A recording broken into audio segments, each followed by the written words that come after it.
अरे बेटा देखिएगा, सुनिएगा मेरी बात। आज हम लोग बात करें क्लास 12 हिंदी मीडियम बायोलॉजी के आपके next topic that is pancreas अग्नाशय ग्रंथि। नॉर्मली क्या है, एक सबसे मुख्य पाचक ग्रंथि है बेटा। क्यों? क्योंकि ये आपके जो डाइजेस्टिव सिस्टम है, यानी जो आप लोगों का पाचन तंत्र है, इस पाचन तंत्र से क्या है एसोसिएटेड रहते हैं, जुड़ी रहती है। जो भोजन के पाचन के लिए अग्नाशय रस का स्त्राव करती है, ठीक है। भोजन के पाचन के लिए किसका स्त्राव करती है बेटा? अग्नाशय रस का। ये आमाशय के पीछे स्थित यू आकार की ग्रहणी में स्थित होती है। हल्के पीले और गुलाबी रंग की है, चपटी होती है। अनियमित आकार की मिश्रित ग्रंथि है, जो कि मनुष्य में 15 सेंटीमीटर लंबी होती है तथा बाहर इसका 50 ग्राम होता है, ठीक है। मनुष्य में कितने प्रकार की होती है? मनुष्य में बेटा कितनी लंबी होती है? सेंटीमीटर लंबी और इसका भार 85 ग्राम होता है। अब इस ग्रंथि की पालियों के बीच उपस्थित संयोजी ऊतक में अंतःस्रावी कोशिकाओं के समूह पाए जाते हैं, जिन्हें आप लोग क्या बोलते हो? लैंगरहेंस की दीपिका है, आइसलेट ऑफ लैंगरहेंस, ठीक है ना। अब इस आइसलेट ऑफ लैंगरहेंस में होता क्या क्या है वो सुनिएगा, ठीक है। इनकी खोज लैंगरहेंस नामक वैज्ञानिक ने 1869 में की थी, इसलिए इनका नाम दिया गया। ओके, 3 टाइप की कोशिकाएं होती है, अल्फा कोशिकाएं, बीटा कोशिकाएं और डेल्टा कोशिकाएं। अल्फा सेल जो है कोशिकाएं माध्यम आकार की यानी कि मीडियम साइज की हैं और संख्या में लगभग 25% हैं।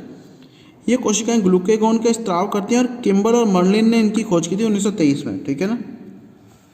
बीटा कोशिकाएं अल्ट्रा इंपॉर्टेंट है, बहुत ज़्यादा इंपॉर्टेंट है। ये कोशिकाएं आकार में बड़ी और संख्या में सर्वाधिक 60% है। इन कोशिकाओं से इंसुलिन हार्मोन स्रावित होता है। इंसुलिन क्या है? एक पाचक हार्मोन है, जो क्या करता है आपके ब्लड में, हमारे शरीर में या रुधिर में ग्लूकोज की मात्रा का नियमन करता है, ठीक है ना। और कनाडा के बेटिंग व बेस्ट ने 1921 में सर्वप्रथम इंसुलिन को प्राप्त किया था इन कोशिकाओं से, और एबल ने इसके क्रिस्टल प्राप्त किए थे। और वैज्ञानिक सेंगन ने इन प्रोटीन की संरचना की खोज के लिए 1958 में नोबेल, वैज्ञानिक सेंगन ने क्या दिया था? सेंगन ने बेटा क्या दिया था? ये इंसुलिन की स्ट्रक्चर दी थी। किसकी स्ट्रक्चर दी थी बेटा? इंसुलिन की स्ट्रक्चर दी थी, ठीक है। क्लियर है? अब देखो, ये अग्नाशय है। अग्नाशय की अगर हम लोग बात करें तो ये बाहर वाला नाल है, ठीक है। ये डेल्टा कोशिका ये वाली, ओके। ये अल्फा कोशिकाएं और ये बीटा कोशिकाएं जो आकार में बड़ी हैं, ठीक है ना। ओके, क्लियर है ना? क्लियर है। और लाल रक्त कणिका है इसके अंदर अग्नाशय एसिटाइल। अगला है डेल्टा कोशिकाएं। डेल्टा कोशिकाएं क्या है? संख्या में कम 10% होती हैं और आकार में छोटी है। इनके द्वारा सोमेटोस्टेटिन हार्मोन का स्त्राव किया जाता है। अच्छा, अब अग्नाशय ग्रंथि के द्वारा स्त्रावित होने वाले हार्मोन और उनके कार्य इंपॉर्टेंट है, अल्ट्रा इंपॉर्टेंट है, बहुत ज़्यादा जरूरी है। पहला है ग्लूकेगॉन। यह अल्फा कोशिकाओं के द्वारा स्त्रावित होने वाला हार्मोन है। इस हार्मोन के द्वारा ग्लाइकोजन का ग्लूकोज में परिवर्तन, यानी कि ग्लाइकोजन को तोड़ा जाता है किसमें? ग्लूकोज में।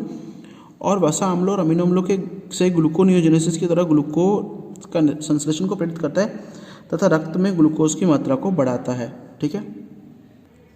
अब देखना, अगला है इंसुलिन, बहुत इंपॉर्टेंट है। ये बीटा कोशिकाओं के द्वारा स्त्रावित होता है और ग्लूकेगॉन का विपरीत कार्य करता है, यानी कि ये ग्लूकोज की मात्रा को सामान्य बनाए रखता है, ठीक है।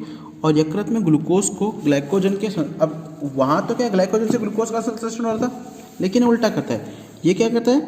ग्लूकोज से ग्लाइकोजन बनाता है। क्या बनाता है बेटा? ग्लूकोज से ग्लाइकोजन, ठीक है। क्लियर है? और ये क्या करता है? कोशिकाओं में आधारी उपापचय दर BMR, basic metabolic rate, BMR होती है बेसिक मेटाबॉलिक रेट का नियमन करता है, ठीक है ना। आरएनए प्रोटीन वसा के पेशियों में ग्लाइकोजन के संश्लेषण को बढ़ाता है, ठीक है। अगला है सोमेटोस्टेटिन। ये डेल्टा कोशिकाओं से स्त्रावित होने वाला है और इनसे इंसुलिन और ग्लूकोगन के स्त्राव के निरोधक, यानी कि दोनों के, अगर ये दोनों हार्मोन ऊपर वाले दोनों क्या है ज़्यादा मात्रा में होते हैं, उनको रोकने के लिए पचे हुए भोजन के स्वांगीकरण की अवधि को बढ़ाता है, ठीक है। स्वांगीकरण क्या होता है? पचित भोजन का अवशोषण, ओके। अब देखो क्या है इंसुलिन, अब इंसुलिन हार्मोन के अल्प स्त्राव संबंधी रोग। अब जब इंसुलिन कम मात्रा में निकलता है तो उसे आप लोग कौन कौन से रोग होते हैं? पहला है मधुमेह, डायबिटीज मेलिटस। इंसुलिन की अल्पता से रक्त में ग्लूकोज की मात्रा बढ़ जाती है, जिसे हाइपरग्लाइसीमिया। हाइपरग्लाइसीमिया मतलब ग्लूकोज की मात्रा बढ़ गई, तो हाइपर मतलब अधिक, ग्लाइसीमिया रोग कहते हैं, जिससे ग्लूकोज उत्सर्जित होता है। और इसे आप, जब ग्लूकोज का उत्सर्जन होता है इसे आप लोग क्या बोलते हैं? ग्लाइकोसोयूरिया। क्या बोलते हैं? ग्लाइकोसोयूरिया। जब रक्त में ग्लूकोज की मात्रा अधिक हो जाए तो इसे मधुमेह कहते हैं, यानी कि लगभग 350 mmHg से ज़्यादा हो जाए तो इसे मधुमेह, और 350 से कम हो तो कौन सा? ग्लाइकोसोयूरिया। बहुमूत्रता पॉलीयूरिया, इसमें मूत्र में जल की मात्रा बढ़ जाती है और मूत्र का आयतन बढ़ जाने से रोगी को बार बार मूत्र आता है, ठीक है ना। अगला है पॉलीडिप्सिया। इस रोग में क्या है? मूत्र अधिक आता है और निर्जलीकरण हो जाता है, रोगी को प्यास ज़्यादा लगती है। कीटोसिस, वसा का अपूर्ण विखंडन होता है। एसीटोन की मात्रा बढ़ने से लंबी बेहोशी या कोमा में चला जाता है, ठीक है ना मनुष्य, ओके। इंसुलिन के अति स्त्राव से संबंधित रोग। अति स्त्राव की अगर हम लोग बात करें तो रुधिर में ग्लूकोज की मात्रा धीरे धीरे कम होने लगती है, ठीक है ना। इस अवस्था को हाइपोग्लाइसीमिया कहते हैं। क्या बोलते हैं? हाइपोग्लाइसीमिया। इस स्थिति में शरीर की कोशिकाएं रुधिर से अधिक मात्रा में ग्लूकोज ग्रहण करने लगती है। रुधिर रोगी के थकावट महसूस करता है, देखने की शक्ति कम हो जाती है और शरीर में ऐंठन होना इसका प्रमुख लक्षण है। ठीक है, ओके, क्लियर है ना बेटा। अगली है अधिवृक्क ग्रंथि यानी कि एड्रिनल ग्लैंड। ये क्या करती है बेटा, किडनी के अग्रसिरे पर एक टोपीनुमा और पीले भूरे रंग की अधिवृक्क ग्रंथि है। ठीक है ना। इनका निर्माण भ्रूण अवस्था में मेसोडर्म और एक्टोडर्म, ये इंपॉर्टेंट है बहुत ज़्यादा। कौन सी लेयर से होता है? मेसोडर्म और एक्टोडर्म के होता है। प्रत्येक ग्रंथि का वजन लगभग 4 से 6 ग्राम होता है। कितना होता है बेटा? 4 से 6 ग्राम। इसका बाहरी भाग वल्लकुट तथा आंतरिक भाग मध्यांश या मेडुला कहलाता है। ठीक है ना। इस ग्रंथि के चारों तरफ संयोजी ऊतक का बना महीन खोल होता है और इस वयस्क व्यक्ति में ग्रंथि को जीवन की बुद्धिमानी भी कहते हैं। ठीक है ना। अब देखो क्या है, ये आपकी किडनी है, किडनी के ऊपर कैप के फॉर्म में होती है और ये क्या है, पेयर के फॉर्म में, यानी कि संख्या में कितनी है? 2, और क्या है, पेयर या जोड़े के फॉर्म में होती है। ठीक है ना। ठीक है। अब इसकी संरचना की बात करें तो नॉर्मली वल्लकुट जो 80 से 90% भाग कहलाता है और मध्यांश मेड्यूला। वल्लकुट को आप लोग बोलते हो कॉर्टेक्स। ठीक है। और ये मध्यांश जो है वो 10 से 20%। अब मध्यांश को आप लोग क्या बोलते हो? मेड्यूला। ठीक है। बाहरी वल्लकुट भाग मेसोडर्म से और भीतरी वल्लकुट भाग एक्टोडर्म के द्वारा निर्मित। इसमें 3 होती है, जोना ग्लोमेरुलोसा, ठीक है, जोना फैसिक्युलेटा और जोना रेटिकुलेरिस। और इससे मिनरलोकॉर्टिकॉइड्स हार्मोन स्रावित होता है। जोना फैसिक्युलेटा से ग्लूकोकॉर्टिकॉइड्स निकलता है और यहाँ से लिंग हार्मोन निकलते हैं। ठीक है ना। लेकिन जो मेड्यूला है, मेड्यूला से एड्रेनलिन और नॉन एड्रेनलिन हार्मोन का स्रावन होता है। ठीक है ना। ठीक है। अच्छा, अब अधिक वक्र वल्लकुट के द्वारा स्रावित होने वाले हार्मोन मिनरलोकॉर्टिकॉइड्स, ये हार्मोन रुधिर तथा वृक्क में खनिज आयनों की सांद्रता का नियमन करते हैं। इसमें सबसे प्रमुख है एल्डोस्टेरोन। ठीक है ना। इस हार्मोन के द्वारा वृक्क नलिकाओं में सोडियम और कैल्शियम या क्लोरीन आयनों के अवशोषण तथा पोटेशियम आयनों के उत्सर्जन में वृद्धि होती है। यह रुधिर में खनिज आयनों की मात्रा को नियंत्रित करता है। ठीक है ना। ग्लूकोकॉर्टिकॉइड्स की अगर हम लोग बात करें तो इसके प्रमुख हार्मोन कॉर्टिसोल एवं कॉर्टिसोन है। ठीक है। इन हार्मोन्स के द्वारा कार्बोहाइड्रेट, वसा एवं प्रोटीन के उपापचय को नियंत्रित किया जाता है। ये रुधिर में ग्लूकोज, वसीय अम्ल और अमीनो अम्लों की की मात्रा को बढ़ाते हैं। यकृत में ग्लाइकोजिनोसिस, ग्लूकोनियोजेनेसिस और यूरियोजेनेसिस को प्रेरित करते हैं। ठीक है ना। ओके। ये किसी भी ऊतक में संक्रमण होने के बाद में प्रतिरक्षी पदार्थ एंटीबॉडीज बनने की क्रिया को रोकते हैं। अतः इसे इम्यून सप्रेसिव हार्मोन बोलते हैं, या फिर आप लोग क्या बोलते हो? प्रतिरक्षी निषेधात्मक। तो आपके पास क्वेश्चन आता है कि कौन सा हार्मोन जो है वो प्रतिरक्षी या इम्यून सप्रेसिव हार्मोन है, तो क्या आएगा? ग्लूकोकॉर्टिकॉइड्स। ठीक है ना। ओके। अतिरिक्त ये जल लवण संतुलन अंगों के प्रत्यारोपण को सफल बनाने के लिए उपयोगी है। ये प्रदार हुई एंटी इन्फ्लामेटरी। ठीक है, यानी कि आपको इसमें सूजन वगैरह नहीं आने देते। इनका उपयोग गठिया, दमा आदि के उपचार में किया जाता है।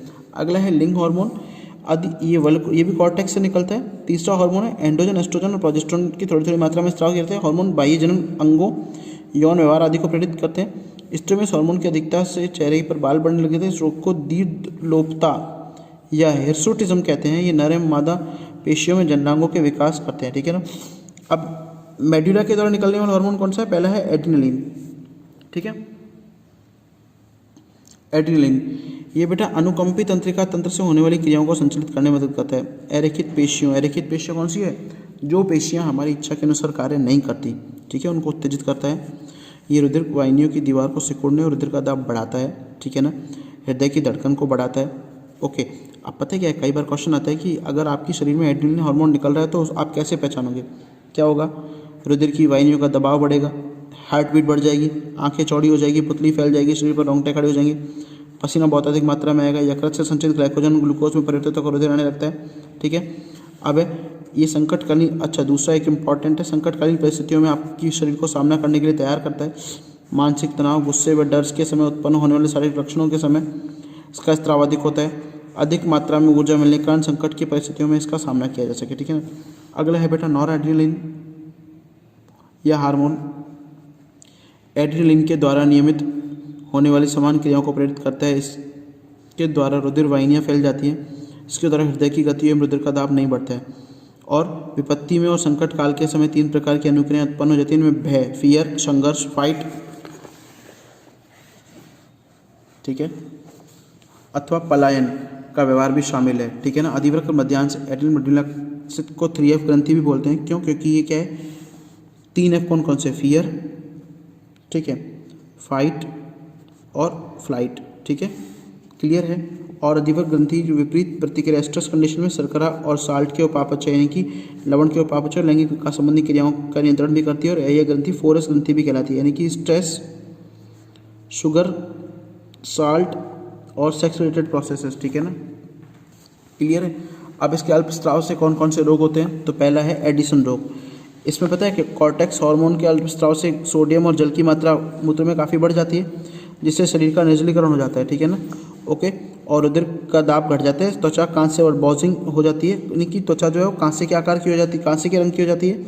ठीक है ना, और रोगी की पेशियाँ, मस्तिष्क कमजोर हो जाते हैं, शरीर का ताप भी कम हो जाता है, व्यक्ति में भूख में कमी और मितली व घबराहट होने लगती है और अंत में रोगी की मौत भी हो सकती है। ठीक है ना, इसे जीवन रक्षक अधिवरक ग्रंथि के हार्मोन को जीवन रक्षक हार्मोन भी बोलते हैं। ठीक है ना, अगला है अतिस्रावण से संबंधित रोग। पहला है कॉन्स डिजीज।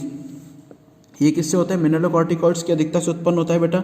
इसमें सोडियम पोटेशियम का संतुलन बिगड़ जाता है और तंत्रिकाओं की गड़बड़ी होती है। ठीक है ना, कुशिंग डिजीज, शरीर में जल एवं सोडियम के तथा यकृत और ग्लाइकोजन का जमा अधिक होने से शरीर में प्रोटीन का उपापचय बढ़ जाता है और त्वचा और हड्डियों की वृद्धि जो है नियमित होने लगती है। कौन सी है बेटा? हिर्सुटिज्म डिजीज है। इसमें क्या होता है? एड्रिनल हार्मोन जो अधिकता उसकी अधिकता होने से स्त्रियों में पुरुषों के लक्षण प्रकट होते हैं, जैसे दाढ़ी पर दाढ़ी आना, आवाज़ का मोटी होना, शरीर पर घने बाल आदि का आ जाना। ठीक है ना, अगला है गायनेकोमास्टिया। यहाँ क्या है? एड्रिनलिन हार्मोन के अति स्त्राव के कारण स्त्रियों में जननांग बनने लगते हैं और मादा आभस्युबलिंगिता बोलते हैं। ठीक है ना, ऐसी स्त्रियाँ बांझ प्रकृति की होती है, लड़कों में स्तनों पर आते हैं। एडिमा क्या होता है? इस रोग में सोडियम तथा इसके साथ साथ जल की मात्रा बढ़ने से उदर दाब बढ़ जाता है और इसमें शरीर की जगह जगह से फूल जाता है। पोटेशियम की अधिकता कमी से तंत्रिका एवं पेशियों के कार्य अवरुद्ध होता है और लकवा वगैरह भी आ सकता है। ठीक है ना, तो ये आप लोगों की 2 ग्रंथियाँ हो गई। अब नेक्स्ट है आप लोगों की जनन ग्रंथियाँ, तो ये हम लोग बाद में पढ़ेंगे। ठीक है ना।